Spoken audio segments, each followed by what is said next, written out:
ناظرین اس وقت میں سر موجود ہے سردار لطیف خود صاحب موجود ہیں۔ سردار صاحب بتائیے گا کہ آج آپ پیش ہوئے عدالت میں آڈیو لیک والا مقدمہ تھا، کیا تفصیلات ہیں اس کی؟ دیکھیں اس میں سارے انہوں نے پرائم منسٹر کو بھی نوٹس دیا ہوا تھا، پرائم منسٹر کے پرنسپل سیکرٹری نے کہا کہ ہم نے کسی کو آتھرائز نہیں کیا ہوا۔ آج پی ٹی اے بھی پیش ہوا، پی ٹی اے نے بھی کہا کہ ہم نے کسی کو آتھرائز نہیں کیا ہوا کہ انٹرسیپٹ جو ہے کریں۔ پھر پیمرا کو بلایا ہوا تھا، پیمرا نے بھی کہا کہ کسی کو ہم نے اجازت نہیں دی ہوئی۔ اسی طرح جو جتنے ادارے تھے سبھی نے کہا کہ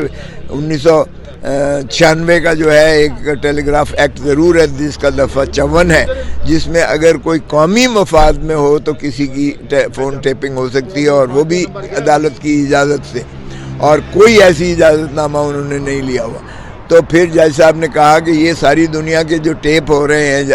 پھر کون کر رہا ہے؟ انہوں نے کہا غیر قانونی طور پہ، غیر آئینی طور پر۔ اب جج صاحب اس کی کوشش کر رہے ہیں کہ کس کو ذمہ وار اس کا ٹھہرایا جائے، کیونکہ ایک بات تو یہ ہے کہ میری اور بشرا بی بی کی جو کانورسیشن جو سارا دن 2 دن چلاتے رہے ٹیلی ویژن پر، وہ کوئی بھی ماننے کو تیار نہیں ہے، اور یہ بھی مانتے ہیں کہ یہ غیر آئینی ہے، کیونکہ وکیل اور سائل کے درمیان کوئی جو ہے آپ کانورسیشن کو انٹرسیپٹ نہیں کر سکتے، اس کی پرائیویسی نہیں مدخل ہو سکتے۔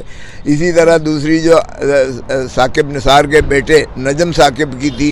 وہ بھی سوائے اس کے کہ اس کی بدنامی کرنا مقصود تھی، اس میں بھی کوئی قانونی جواز اور آئینی جواز اور اخلاقی جواز نہیں تھا، اور نہ ہی کوئی ماننے کو تیار ہے۔ اس لیے جج صاحب اس کی کوشش کر رہے ہیں کہ کسی کی ذمہ داری جو ہے فکس کی جائے، اور کوئی ایسی میکنزم کریٹ کیا جائے کہ اس کا آئندہ سے جو ہے ایسا دوبارہ یہ جرم کا ارتکاب نہ ہونے پائے، اور اگر یہ جرم ہے تو پھر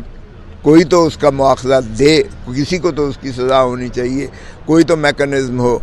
کیونکہ اس ملک میں کوئی بھی محفوظ نہیں ہے، اور آئین میں بڑا واضح ہے آرٹیکل 14 میں کہ یہ پرائیویسی جو ہے انوائلیبل ہے، اس میں اندر مداخلت نہیں کی جا سکتی ہے، یہ بنیادی حق ہے سب پاکستانیوں کا، اور یہ کالر اور ریسیور کے درمیان ایک ایسی بات ہوتی ہے جس کو کوئی اور سننے کا حق نہیں رکھتا ہے۔ تو پھر یہ سارا پاکستان میں کوئی بھی سیاسی اور خصوصاً اپوزیشن کے سیاستدان تو بالکل اس میں سے غیر محفوظ ہیں۔ سردار صاحب یہ بتا دیجیے کہ اڈیالہ میں 2 ہفتوں کے لیے پابندی لگی ہے ملاقاتوں پہ، کل بڑا پروٹیسٹ علیمہ صاحبہ نے کیا، اس کے بعد ان کو القادر کیس میں اندر جانے کی موقع ملا اور خان صاحب سے ان کی ملاقات ہوئی، اور خان صاحب نے یہ بھی کہا کہ کوئی سیکورٹی تھریٹ نہیں ہے، ویسے یہ ڈرامہ سارا کرے، تو اس حوالے سے کیا کہیں؟ دیکھیں یہ تو ظاہر ہے کہ یہ تو ایسے ہی ہے کہ کوئی کہے جی کھوسا صاحب کو سیکیورٹی کا پرابلم ہے اور مجھے بند کر دیں، بجائے اس کے کہ ان کو پکڑیں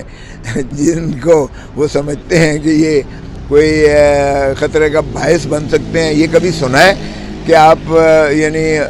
وکٹم کو جو ہے اندر کر دیں، ان کو 2 ہفتے کے لیے پابند کر دیا ہے؟ تو یہ بالکل ہیلے بہانے ہیں۔ صاف ظاہر ہے کہ یہ معنی کیا گیا ہے ان سے ملاقات کے لیے تاکہ سینٹ کا الیکشن متاثر ہو، اور ہماری جو بات چیت ہو رہی ہے خان صاحب کے ساتھ ہر چیز میں مشاورت ہو سکتی ہے ان کو منقطع کرنے کے لیے، اس لیے کہ یہ اتنے خائف ہیں، یہ اتنے ڈرے ہوئے ہیں، یہ لوگ اتنے کمزور ہیں کہ یہ برداشت ہی نہیں کر سکتے کہ عمران خان کی براہ راست یا بالواسطہ جو ہے ان کی کمیونیکیشن باہر ان کو ساتھیوں کے ساتھ۔ لاسٹ یہ بتا دیجیے کہ توشہ خانہ اور سائفر کیس کی پیر کو باقاعدہ یہاں سماعت ہوگی اسلام آباد ہائی کورٹ میں، کیا لگتا ہے یہ کیس اڑ جائیں گے اور یہ اس میں خان صاحب کو 1 سیکنڈ میں یہ کیس جو ہے اڑ جائیں گے؟ سنیں تو صحیح، فیصلہ تو کریں۔